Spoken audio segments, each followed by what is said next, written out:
Olá, bem-vindos a mais um estudo, né? Estamos fazendo um discipulado e vamos dar continuidade ao estudo sobre oração. Nós estamos na parte 5, né? Discipulado 8, oração parte 5. Bem, nós vimos na semana passada a parte 4, falamos até o versículo 10, Mateus 6, começamos no versículo 5 e paramos no versículo 10. E vamos hoje dar continuidade a partir do versículo 11. Tá? Nós estamos estudando em partes, até para facilitar facilitar a nossa compreensão do texto e ver o quanto é importante esses elementos que Jesus nos ensinou em relação à oração. Então vamos orar para iniciar. Obrigado, Senhor, mais uma vez por estarmos na Tua presença, e obrigado, Senhor, por desfrutar sempre da Tua presença. Agradecemos pela oportunidade de estudar a Tua palavra, Senhor, e ouvir a Tua voz, e entender algumas coisas que são importantes dentro da oração, desse tema tão pertinente e, Senhor, essencial para a vida cristã. Nós invocamos, ó Pai, a Tua graça, pedimos que o Senhor nos ajude, Senhor, na compreensão do texto e que venhamos a cada dia, Senhor, exercitar, Senhor, a Tua palavra e a oração, que tenhamos uma vida de oração. Abençoe, Pai, a cada um de nossos irmãos, a Helena, a Marilac, Senhor, o Ronaldo, a Milena, a Vanessa, a Ana. Eu entrego nas Tuas mãos cada uma dessas vidas, suas demandas, suas necessidades e, acima de tudo, a alma deles, Senhor. Que o Senhor fale o coração deles e ajude o Senhor a viver pela fé, a Te conhecer mais e mais, Senhor, e levar uma vida que lhe agrade. E as demais pessoas, ó Pai, que porventura venham, Senhor, assistir esse vídeo, que o Senhor possa abençoá-los também, Senhor, ricamente. Senhor, nós pedimos em nome de Jesus, Teu Filho. Amém. Bem, nós paramos no versículo 10 e vamos retomar aqui no versículo 11, que diz o seguinte: o pão nosso de cada dia dá-nos hoje. Bem, eu enviei a apostila para todos, ou enviarei, né, a todos os irmãos que estão acompanhando esse estudo e quem desejar também. Eu deixei estar na apostila, eu vou ler aqui na íntegra, e diz o seguinte: William Hendrickson é um comentarista bíblico. Às vezes eu utilizo citações para reforçar o ensino e nos ajudar a compreender o texto. Ele sugere a seguinte tradução: dá-nos neste dia o nosso pão necessário, ou seja, o pão necessário para a subsistência. Bem, assim como os demais elementos da oração, como nós vimos, esse também se encontra no tempo verbal, que indica o quê? Uma ordem, uma ação contínua. Então nós estamos sempre pedindo a Deus. Algumas pessoas entendem que esse pão não é um pão material, e sim um pão espiritual. Quem defende isso é o falecido Dr. Russell Shedd, que esse pão se trata do pão espiritual. Mas é interessante que na oração Jesus ele é enfático no que diz respeito às necessidades espirituais. E o que nós vemos é que existem mais pedidos referentes às necessidades espirituais do que às necessidades físicas. E por que não pensar também que esse pão seja um pão espiritual? Mas enfim, a maioria dos comentaristas entendem que se trata do pão material. Bem, aí nós vamos para o versículo 12, e o versículo 12 diz o seguinte: e perdoa-nos, Mateus 6, nós vimos o versículo 11, e agora nós vamos no versículo 12. Só uma coisa interessante aqui, em relação ao pão, eu não coloquei isso na apostila, mas é uma oração livre de ansiedade, Porque, como foi sugerida a tradução de William Hendricks, dá-nos nesse dia o pão necessário. Então, pense nisso, É uma oração que está livre de ansiedade. Por quê? Porque ela confia na provisão de Deus para cada dia. Aí lembramos um pouquinho podemos fazer um paralelo com o maná, O maná, ele caía na medida, na proporção correta todos os dias. E as pessoas só podiam pegar dobrado na sexta-feira, por causa do sábado, que era dia de descanso. E quem pegasse nos dias anteriores, de segunda para terça, por acaso, vai pegar mais para sobrar, ele estragava. Era uma forma de Deus doutrinar o povo e ensinar o povo a não ser ansioso, mas confiar nele. Então, eu vejo um paralelo com esse texto lá no Antigo Testamento, né, no período ali do povo saindo do Egito, né, e Deus, né, provendo, né, o maná, o pão, né, ao povo. Então é interessante isso. Bem, versículo 12, ele diz o seguinte: perdoa-nos as nossas dívidas, assim como nós temos perdoado aos nossos devedores. Esse texto aqui, ele é interessante, né? E eu coloquei isso na apostila, que eu destaquei algumas lições importantes para nós nesse pedacinho da oração, né? Uma coisa interessante é que Paulo ensina, lá em Romanos 6,14, porque o pecado não terá domínio sobre vós, né? Ele não será o senhor da sua vida, pois não estáis debaixo da lei, sim da graça. Né? Isso significa que a obra redentora de Cristo nos libertou da escravidão, né? Do domínio, né? Do senhorio do pecado. Né? Aí eu acho interessante isso. Então, como, né? Jesus nos ensina a orar, pedindo perdão pelos nossos pecados, né? Como conciliar isso? Né? Se a obra de Cristo já nos libertou do poder do pecado e continuar orando, pedindo perdão, né? Pelos pecados. Isso é interessante, porque apesar de não vivermos mais debaixo do domínio do pecado, ainda estamos propensos à sua influência.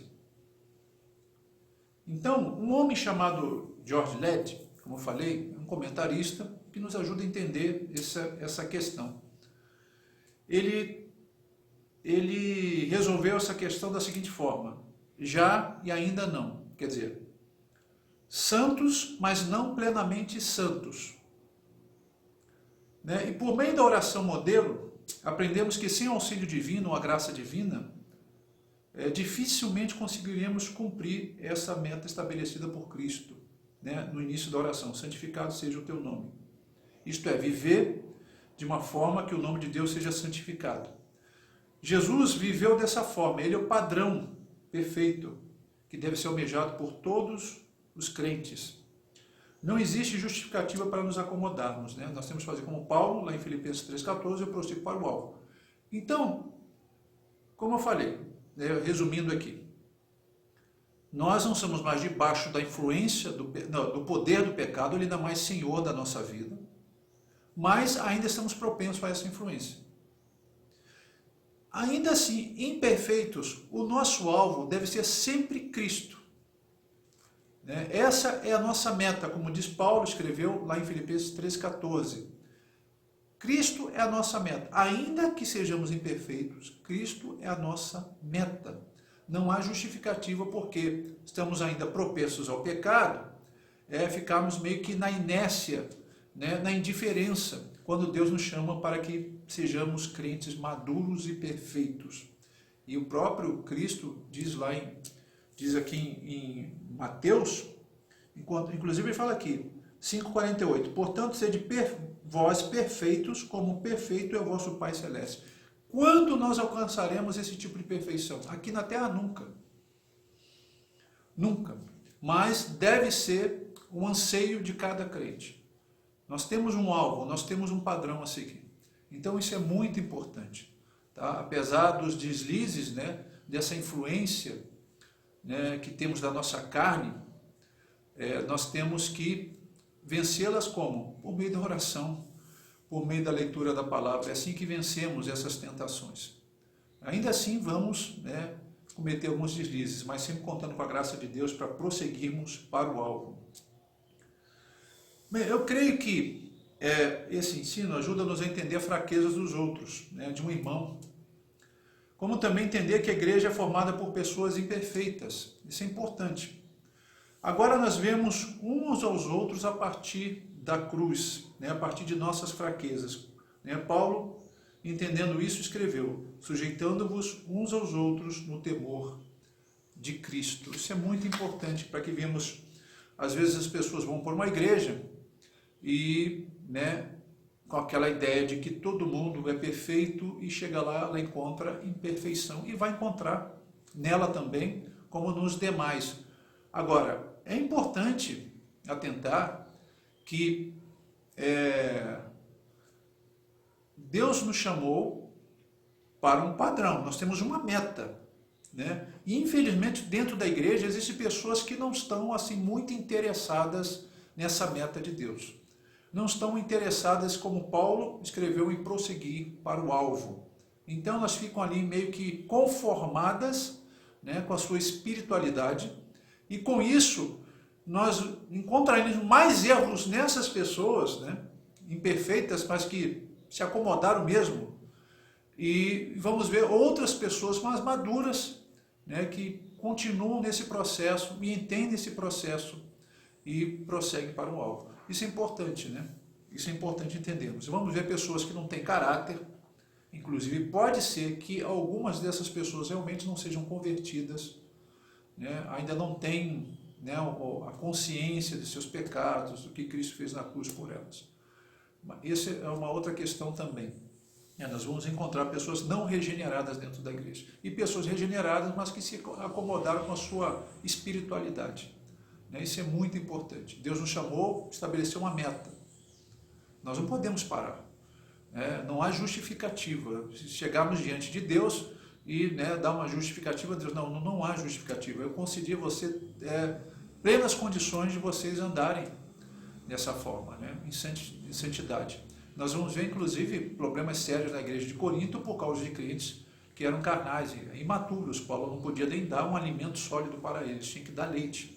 Isso acontece também lá na carta aos Hebreus. Nós encontramos pessoas que deveriam já estar ensinando, né, ensinando a palavra a outros, eles ainda estavam, né, na A, E, I, O, U da fé. Então, com isso, é claro, a igreja é prejudicada. Então, nós temos que entender que Deus nos chamou para essa meta. Bem, a cruz, ela nivela nossos relacionamentos. Isso é importante, né? Essa questão da imperfeição. Então, não existe espaço para um sentimento de superioridade, pois vivemos debaixo da mesma realidade, né? O já e ainda não. Então, é importante entender isso. Bem, a segunda parte do versículo, ele diz: perdoa-nos as nossas dívidas, assim como nós temos perdoado aos nossos devedores. O texto ele pressupõe que ao pedir perdão, o crente já perdoou os seus devedores, né, os seus ofensores.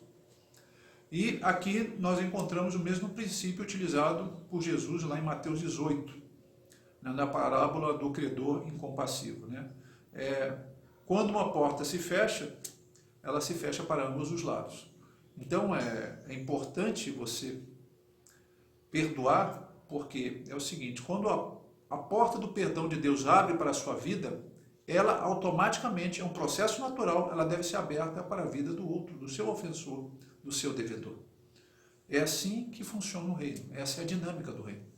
Então é importante atentar para isso. E a questão do rancor e do ressentimento é tão assim significativo, né?